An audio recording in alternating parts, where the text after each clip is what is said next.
Assalamualaikum warahmatullahi wabarakatuh. Alhamdulillah wassalatu wassalamu ala sayyidina maulana Muhammad ibn Abdillah wa ala alihi wa ashabihi wa man tabi'ahum ila yaumil qiyamah, amma ba'd.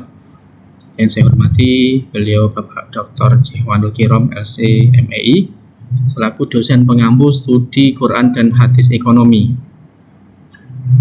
Hamdan wa syukuranillah, pada kesempatan hari ini insyaallah saya akan menyampaikan presentasi terkait dengan larangan riba dan implikasinya bagi perekonomian.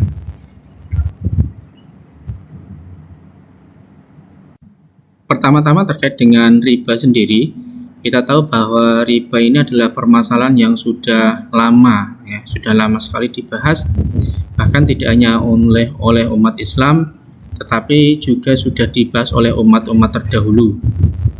Jadi permasalahan riba ini adalah permasalahan klasik, meskipun dengan sudah adanya Quran dan hadis, tetapi tetap saja masalah riba ini menjadi masalah yang seringkali dibahas, bahkan agama-agama samawi lainnya juga di sana juga terdapat beberapa permasalahan terkait dengan riba. Untuk itu di sini insya Allah kita akan membahas terkait dengan riba. Yang pertama kita akan membahas terkait dengan definisi riba. Kemudian yang kedua akan kita bahas terkait dengan ayat dan hadis yang menjelaskan tentang riba. Kemudian yang ketiga nanti kita akan membahas tentang macam-macam riba. Kemudian yang keempat nanti kita akan membahas tentang tafsir ekonomi surat Al-Baqarah ayat 275 sampai 276 yang memang secara spesifik membahas tentang riba. Dan yang terakhir nanti kita akan membahas tentang hubungan bunga dan riba. Apakah bunga itu pasti riba atau seperti apa? Terkait dengan definisi riba, maka secara bahasa riba itu bisa diartikan sebagai bertambah, Kemudian ada beberapa ulama yang memberikan beberapa definisi terkait dengan riba. Di antaranya adalah Imam As-Sarhosi. Beliau mengatakan ar-riba huwa al-fadlu al-khali anil iwat al-masyrut fil bai', bahwa riba adalah tambahan yang diisyaratkan dalam transaksi jual beli tanpa adanya iwat. Kemudian pendapat lain menurut Raghib al-Asfahani, ar-riba huwa ziyadah ala ra'sil mal, bahwa riba secara bahasa adalah penambahan atas harta pokok. Kemudian Imam Ahmad pernah ditanya, su'ila Imam Ahmad anir riba alladzi la syakka fihi faqala huwa ayyakuna lahu dainun fa yaqulu lahu aqdini thumma uqriduka fa illam yuqdihi zadahu fil mal wa zadahu hada fil ajal. Suatu ketika Imam Ahmad ketika ditanya tentang riba, maka beliau menjawab bahwa sesungguhnya riba adalah seseorang yang memiliki utang lalu dikatakan kepadanya apakah akan melunasi atau membayar lebih. Jika tidak mampu melunasi, ia harus menambah harta atas penambahan waktu yang diberikan. Dan pendapat yang lainnya ada dikemukakan oleh Ibnu Hajar Al-Haytami, farriba lugotan az-ziyadah wa syar'an aqdun ala iwadin mahsusin wairi ma'lumil mithli fi mi'yari syar'i halat al-aqdi au ma'a ta'khirin fil badalaini au ahadihima. Bahwa riba adalah tambahan secara bahasa, sedangkan menurut syara adalah akad dengan iwat tertentu yang tidak diketahui padanannya menurut standar syara, atau dengan penangguhan kedua hal yang dipertukarkan atau salah satunya. Kemudian terkait dengan ayat dan hadis yang menjelaskan tentang riba, ini bisa dilihat di surat Al-Baqarah ayat 275 sampai dengan 276. Bismillahirrahmanirrahim. Alladzina ya'kuluna ar-riba la yaqumuna illa kama yaqumul ladzi yatakhabbathu asyaitanu minal mas. Dzalika bi annahum qalu innamal bai'u mithlur riba wa ahallallahu al-bai'a wa harrama ar-riba. Faman ja'ahu mau'idhatun mir rabbih fantaha lahu falahu ma salaf wa amruhu ilallah wa man 'ada fa ulaika ashabun nar hum fiha khalidun. Yamhaqullahu riba wa yurbis shadaqat wallahu la yuhibbu kulla kaffarin athim. Yang artinya bahwa orang-orang yang memakan riba tidak dapat berdiri melainkan seperti berdirinya orang yang kemasukan setan karena gila. Nah, yang demikian itu karena mereka berkata bahwa jual beli itu sama dengan riba. Padahal Allah telah menghalalkan jual beli dan mengharamkan riba. Maka barang siapa mendapatkan peringatan dari Tuhannya, lalu dia berhenti, maka apa yang telah diperolehnya dahulu menjadi miliknya, dan urusannya terserah kepada Allah. Barang siapa mengulangi, maka mereka itu penghuni neraka. Mereka kekal di dalamnya, dan Allah memusnahkan riba, menyuburkan sedekah. Allah tidak menyukai setiap orang yang tetap dalam kekafiran dan bergelimang dosa. Selain surat Al-Baqarah ayat 275, ada juga ayat dan hadis lain tentang riba. Di antaranya adalah surat Ali Imran ayat 130. Bismillahirrahmanirrahim. Ya ayyuhalladzina amanu la ta'kulur riba ad'afam mudha'afah wattaqullaha la'allakum tuflihun. Yang artinya, wahai orang-orang yang beriman, janganlah kamu memakan riba dengan berlipat ganda dan bertakwalah kepada Allah agar kamu beruntung. Kemudian ada juga di surat An-Nisa ayat 161, wa akhdhihimur riba wa qad nuhu anhu wa aklihim amwalan nasi bil batil wa atatna lil kafirina minhum adzaban alima. Bahwa melakukan riba padahal sungguh mereka telah dilarang darinya, dan memakan harta orang dengan cara tidak sah, kami sediakan untuk orang-orang kafir di antara mereka adab yang sangat pedih.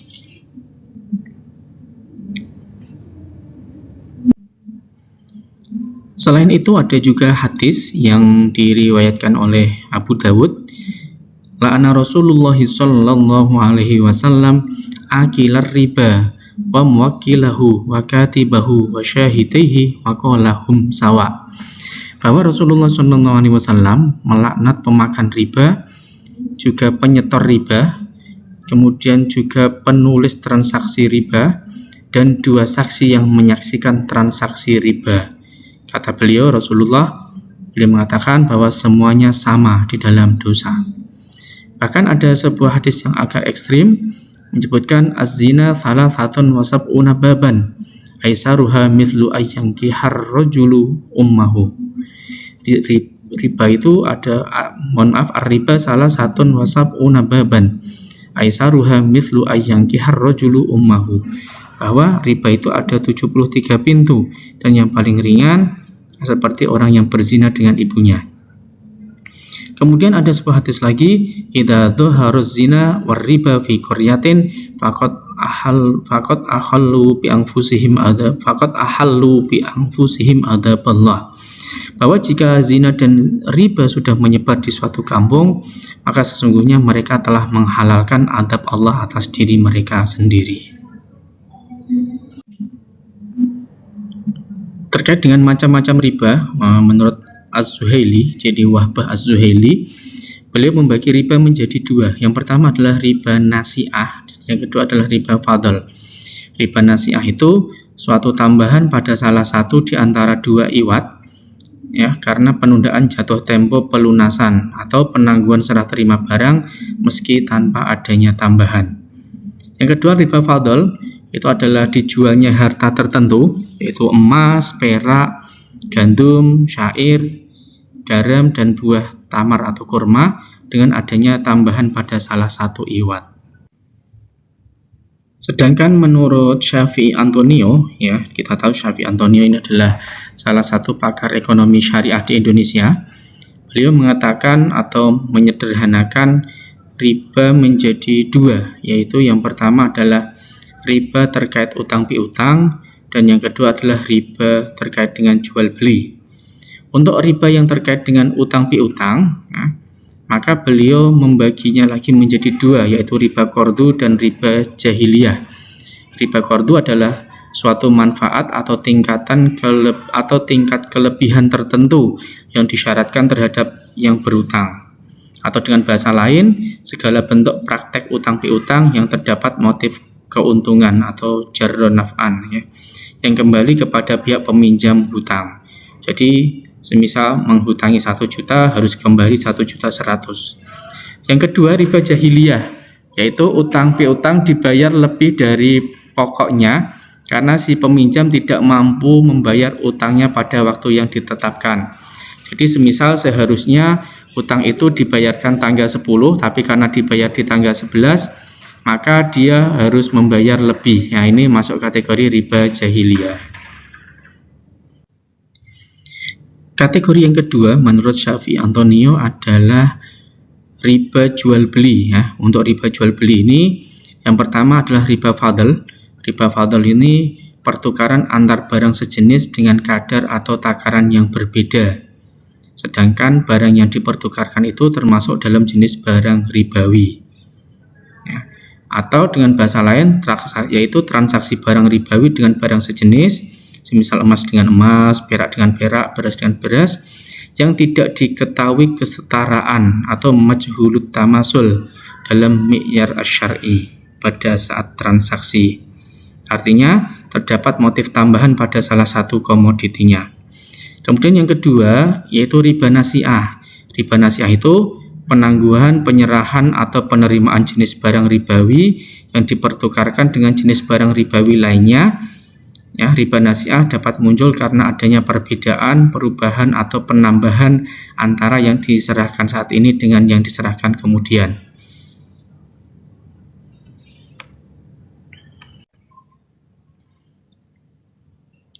Kemudian terkait dengan tafsir ekonomi surat Al-Baqarah ayat 275 dan 276, di mana di dalamnya menjelaskan tentang riba, maka perlu kita ketahui bahwa di dalam ayat tersebut yang pertama adalah dibahas terkait dengan gambaran pelaku riba, bahwa alladzina ya'kuluna riba la yakumuna illa kama yakumul ladzi yatakhabbathu syaitanu minal mas, bahwa orang-orang yang memakan riba itu tidak dapat berdiri melainkan seperti berdirinya orang yang kemasukan setan karena gila.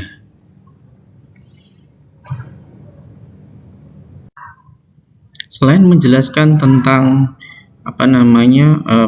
perilaku orang yang melakukan riba, di ayat tersebut Al-Baqarah ayat 275 sampai 276 juga menjelaskan tentang pelarangan riba dan perbedaannya dengan jual beli, di mana di situ dijelaskan bahwa dzalika bi annahum qalu innamal bai'u mithlur riba. Yang demikian itu karena memang karena mereka berkata bahwa jual beli sama dengan riba. Tetapi perlu diketahui wa ahallallahul bai'a wa harramar riba. Allah menghalalkan jual beli tetapi mengharamkan riba. Jadi meskipun keduanya mungkin memiliki beberapa persamaan, tetapi sudah jelas bahwa kalau jual beli itu halal, sedangkan kalau riba itu haram. Kemudian terkait dengan alasan kenapa orang Arab dahulu itu menyamakan jual beli dengan riba, maka orang Arab tatkala itu mereka menganggap bahwa tambahan setelah melewati jatuh tempo adalah sama halnya dengan penentuan harga di awal akad.